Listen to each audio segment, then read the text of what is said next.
جو لوگ اللہ پر ایمان لائے کہے کہ ہمارا رب اللہ ہے، پھر اس پر جم جائیں، ان پر فرشتوں کا نزول ہوتا ہے، نہ کوئی غم کرو نہ خوف، خوشیاں مناؤ جنت کی جس کا تم سے وعدہ کیا گیا تھا۔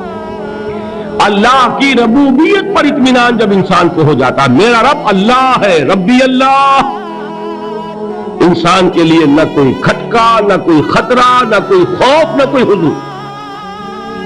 جو کچھ ہو رہا ہے کس کے اذن سے ہو رہا ہے؟ اللہ کے اذن سے۔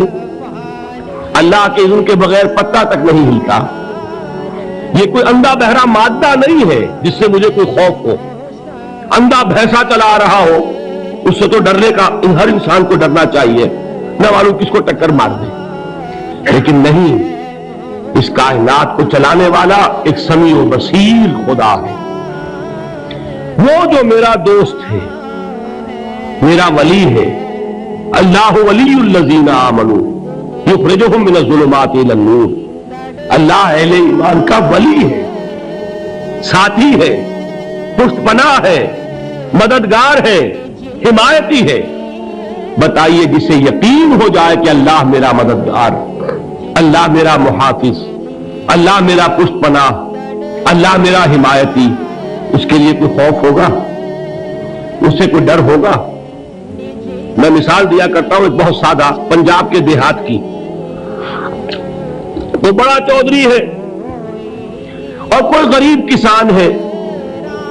اس غریب کسان کے جانوروں کو ہر وقت اندیشہ ہوگا چوری کا، کوئی میری بھینس کھول کر نہ لے جائے، کوئی میرا بیل کھول کر نہ لے جائے۔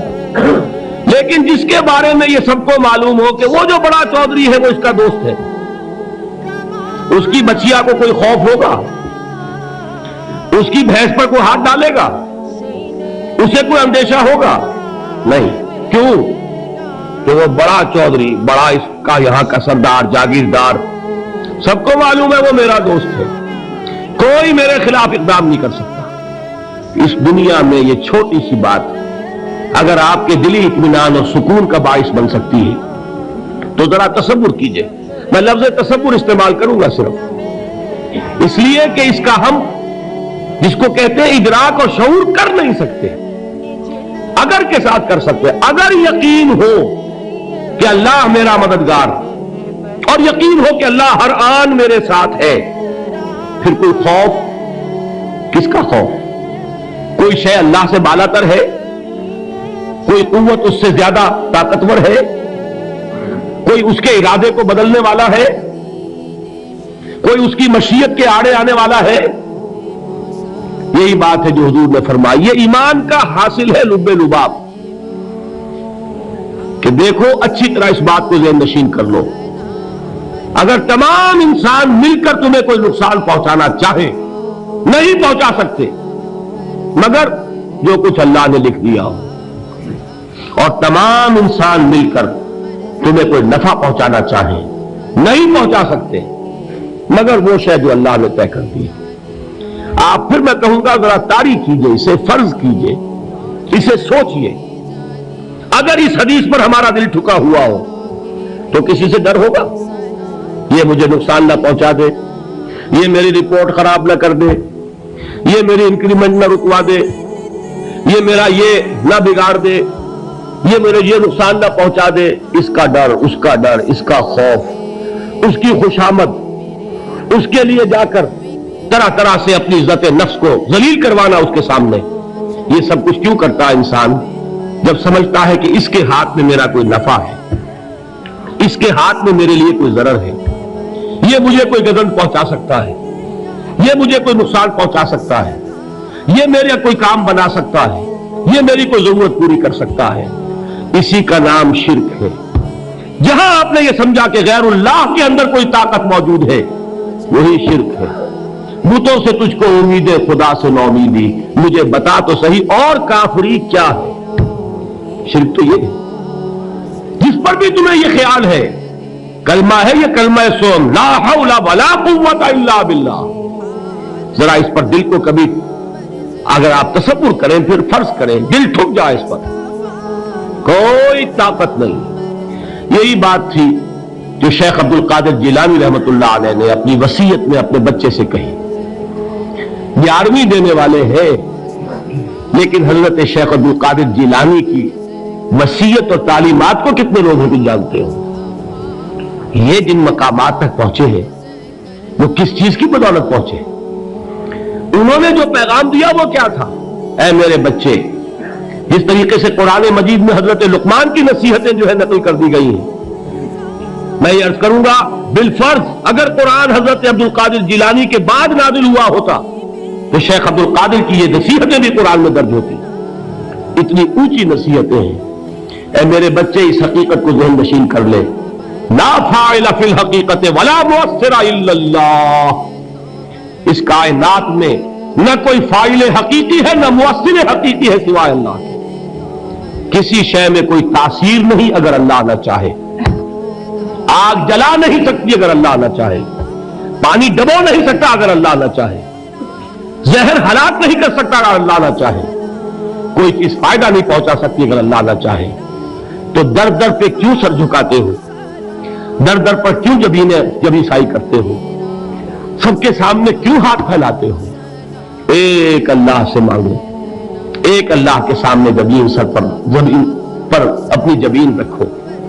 لا فاعل فی الحقیقت ولا مؤثر الا اللہ. نظر آتا ہے ہمیں کہ پانی پیاس بجھا دیتا ہے.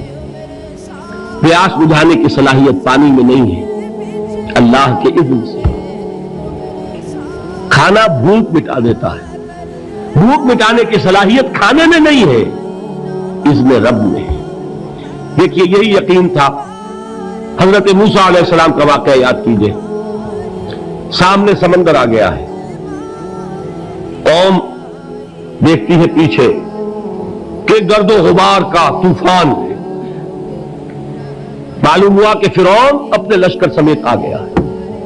لشکر جب چلتا تھا تیز رفتاری کے ساتھ تو گرد و غبار کا جو طوفان اٹھتا تھا اس کا تصور کیجیے. اور لمحہ بلمحہ وہ قریب آ رہا ہے. پوری قوم نے کیا کہا؟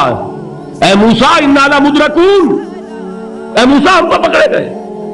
قرآن مجید میں تو یہاں وہ باتیں نہیں لکھی ہیں، لیکن تورات میں یہ درج ہے کہ بنی اسرائیل جھگڑنے لگے، دست و گریبان ہو گئے موسیٰ کے ساتھ. موسیٰ ہمیں یہاں مروایا لا کر، اس سے تو ہم ہی بہتر تھے. وہاں کھانے کو ملتا تھا، زندگی تو تھی، بیگار ہم کر رہے تھے، موت تو نہیں تھی. اب جو کچھ ہوگا اس کا تصور کرو، جس طریقے سے ہمارے ٹکڑے اڑائے جائیں گے. تو لڑ رہے ہیں حضرت موسیٰ علیہ السلام سے. یہ تورات کی تفصیل ہے. قرآن میں صرف اتنا آیا ہے، پریشان ہو کر انہوں نے کہا انا لمدرکون. موسیٰ ہم تو پکڑے گئے. اس وقت موسیٰ کا جواب کیا ہے؟ کلا ان معی ربی سیہدین. نہیں، میرے ساتھ میرا رب ہے، وہ راستہ دے گا. بتائیے کہاں راستہ نظر آ رہا ہے؟ یہ ہے ایمان بالغیب. راستہ نظر نہ آئے تب اللہ پر یقین ایمان ہے. جیب میں پیسے ہو اور تب دل کو اطمینان ہے تو ایمان کس پر ہوا؟ پیسے پر، اللہ پر نہیں. جب وسائل و ذرائع نہ ہو اور پھر یقین ہو کہ اللہ مسبب الاسباب ہے، وہ اسباب کا پابند نہیں ہے، وہ اسباب کا محتاج نہیں ہے، اسباب اس کے محتاج ہیں. اگر یہ یقین ہے تو اللہ پر ایمان ہے. یہ نہیں ہے تو تمہارا ایمان اسباب پر ہے، وسائل پر ہے، ذرائع پر ہے، مادیات پر ہے، اللہ پر نہیں. اس وقت کہاں راستہ تھا؟ وہ راستہ تھا سمندر ہے اور ادھر سے لشکر آ گیا ہے. کلا ان معی ربی سیہدین. اب دیکھیے ایمان کہہ دینا آسان ہے، ہوا معکم اینما کنتم. جہاں کہیں بھی تم ہوتے ہو اللہ تمہارے ساتھ ہوتا ہے. لیکن اس کا یقین قائم ہو جائے تو زمین و آسمان کا فرق واقع ہو جائے. یہی بات ہوئی حضور کے ساتھ. غار ہے، چھپے ہوئے ہیں محمد رسول اللہ اور آپ کے وہ یار غار ابو بکر صدیق رضی اللہ تعالی عنہ. اقبال نے حضرت ابو بکر کی شان میں چند اشعار کہے صرف، لیکن واقعہ یہ ہے کہ بھاری بھاری نظموں پر اور قصیدوں پر بھاری ہے. طویل ترین نظمیں اور قصیدے ہوں ان پر بھاری ہے. ہمت ابو بکر کی ہمت جو ہے کشت ملت را چو ابر، جیسے بارش سے کھیتی اپجتی ہے، ابو بکر کی ہمت اور عزیمت اس امت کو اسی طرح سینچنے والی ہے۔ ثانیے اسلام و غار و بدر و قبر، وہ دوسرے تھے اسلام میں، دوسرے پہلے کون تھے؟ انا اول المومنین، حضور کی بات ہے، سب سے پہلا ایمان لانے والا میں، دوسرے ابو بکر۔ ویسے ہمارے ہاں یہ چلتا ہے اختلاف، حضرت علی پہلے ہے کہ حضرت ابو بکر پہلے ہے، لیکن اس میں بڑی خوبصورت تطبیق قائم کی ہے علماء نے، اور بہت صحیح ہے۔ چار کے بارے میں فیصلہ ہی مت کرو کہ کون پہلے ہے، ان کی ایک عجیب تقسیم کر دی ہے۔ آزاد مردوں میں، بالغ مردوں میں سب سے پہلے ابو بکر، بچوں میں سب سے پہلے علی، خواتین میں سب سے پہلے خدیجہ، اور غلاموں میں سب سے پہلے زید بن حارثہ۔ بڑی پیاری تقسیم ہے، یہ چاروں ہی پہلے ہیں، ہر ایک کے لیے اولیت ہے۔ اور واقعہ یہ ہے کہ اگر زمانی اعتبار سے تعین ہوگا تو پہلے خدیجۃ الکبریٰ آئیں گی رضی اللہ تعالی عنہ، کسی اور سے بات کرنے کی نوبت بعد میں آ سکتی ہے، پہلے تو اہلیہ محترمہ سے بات ہوئی ہے، آتے ہی پہلی وحی ہوئی ہے، ابھی تبلیغ کا حکم نہیں تھا، کس کو بتایا واقعہ؟ ابھی اپنی نبوت کی تبلیغ کا تو حکم ہی نہیں آیا، واقعہ کس کا ہے؟ وہ خدیجہ کا ہے۔ جب کہا ہے کہ خشیت علی نفسی، مجھے اپنی جان کا اندیشہ ہے، تو کیا جواب دیا خدیجہ نے رضی اللہ تعالی عنہا؟ وہ صدیقۃ الکبریٰ ہے، صدیقات جو ہے خواتین، ان میں چوٹی پر خدیجۃ الکبریٰ ہے رضی اللہ تعالی عنہا، اور صدیق جو مرد ہیں ان میں صدیق اکبر ہے ابو بکر صدیق رضی اللہ تعالی عنہ، لیکن صدیقات میں چوٹی پر۔ جب حضور نے فرمایا خشیت علی نفسی، کیا فرمایا، کیا عرض کیا، کیسے تسلی دی؟ نہیں نہیں، اللہ آپ کو ضائع نہیں کرے گا، آپ غریبوں کے ہمدرد ہیں، آپ مساکین کے تکالیف رفع کرنے والے ہیں، آپ بیواؤں کی سرپرستی کرتے ہیں، آپ مسافروں کی خدمت کرتے ہیں، اللہ آپ کو ضائع نہیں کرے گا، یہ یقین ہے اس خاتون کے اندر۔ خیر وہ ایک علیحدہ بات ہو جائے گی۔ میرے دل پر حضرت خدیجہ رضی اللہ تعالی عنہ کی شخصیت کا بڑا گہرا نقش ہے، جو وہ کوئی اور ہی وقت اور موقع ہوا تو بیان ہوگا۔ بہرحال اقبال نے ایک مصرے میں جو چار اولیتیں جمع کر دی ہیں، ہمت او کشت امت را چو ابر، ثانی اسلام و غار و بدر و قبر۔ اسلام میں حضور کے بعد پہلے کون؟ ابو بکر۔ غار میں حضور کے ساتھ کون؟ ابو بکر۔ بدر کی رات اللہ کا رسول سربسجود وہ گھاس پھوس کی جو جھوپڑی بنائی گئی تھی، اور وہاں تلوار ننگی لے کر پہرا دینے والا کون؟ ابو بکر۔ اور اس حجرہ عائشہ میں محمد کے بعد سب سے پہلے دفن ہونے والا کون؟ ابو بکر رضی اللہ تعالی عنہ صلی اللہ علیہ وسلم۔ وہ جو معاملہ میں سنا رہا تھا غار ثور کا، حضرت ابو بکر بھی حضور کے خیال سے لرز گئے ہیں۔